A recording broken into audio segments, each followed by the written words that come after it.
ఈరోజు మనం బంగాళాదుంప ఎగ్ కర్రీ చేసుకుందాం. 3 ఉల్లిపాయలు 5 పచ్చిమిరపకాయలు తీసుకుందాం.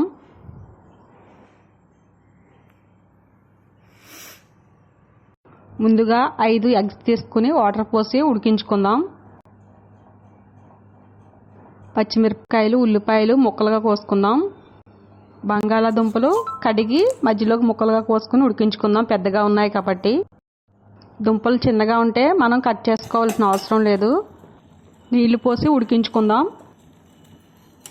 ఉడికిపోయినాయి ఇంకా మనం తీసేసుకుని వాటర్ ఉంచేసి చల్లారిన తర్వాత తొక్కలు తీసి ముక్కలుగా కోసుకుందాం. 4 స్పూన్ల ఆయిల్ వేసుకుందాం. ఇప్పుడు కట్ చేసిన ఉల్లిపాయలు వేసుకుందాం.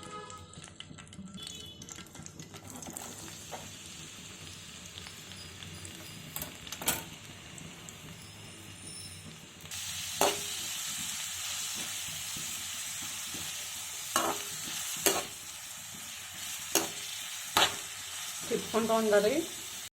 ఎగ్స్ ఉడికించి పెట్టుకున్నాం కదా, హోల్స్ పెట్టుకోవాలి. మూకుడు పెట్టుకుని 2 స్పూన్లు ఆయిల్ వేసుకుందాం. ఇప్పుడు కొంచెం పసుపు వేసుకోవాలి. ఇప్పుడు ఎగ్స్ వేసుకుందాం. 1 స్పూన్ అల్లం వెల్లుల్లి పేస్ట్. పచ్చివాసన పోయేంత వరకు ఫ్రై చేసుకోవాలి. కొంచెం ఉప్పు. ఉల్లిపాయ ముక్కలు తొందరగా మగ్గుతాయి ఉప్పు వేసుకోవడం వల్ల. 1 టమాటా ముక్కలుగా కట్ చేసుకుని అవి కూడా వేసుకుందాం.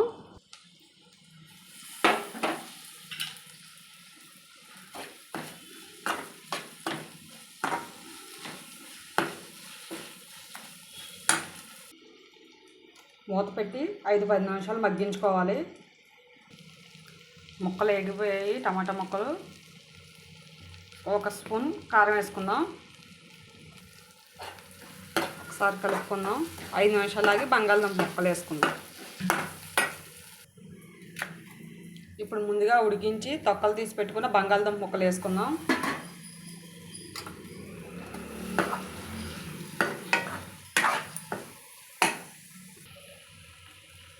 ఒక spoon garam masala. 1 glass water పోసుకుందాం. ఇప్పుడు ముందుగా ఉడికించి పక్కన పెట్టుకున్న ఎగ్స్ కూడా వేసుకుని మూత పెట్టి 10 మినిట్స్ ఉడికించుకోవాలి.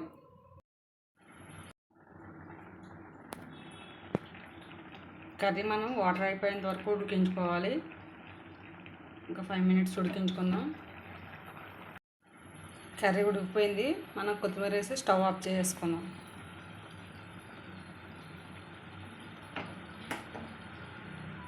Potato egg curry ready. చాలా ఈజీ, చాలా టేస్టీ. మీరు కూడా ట్రై చేయండి.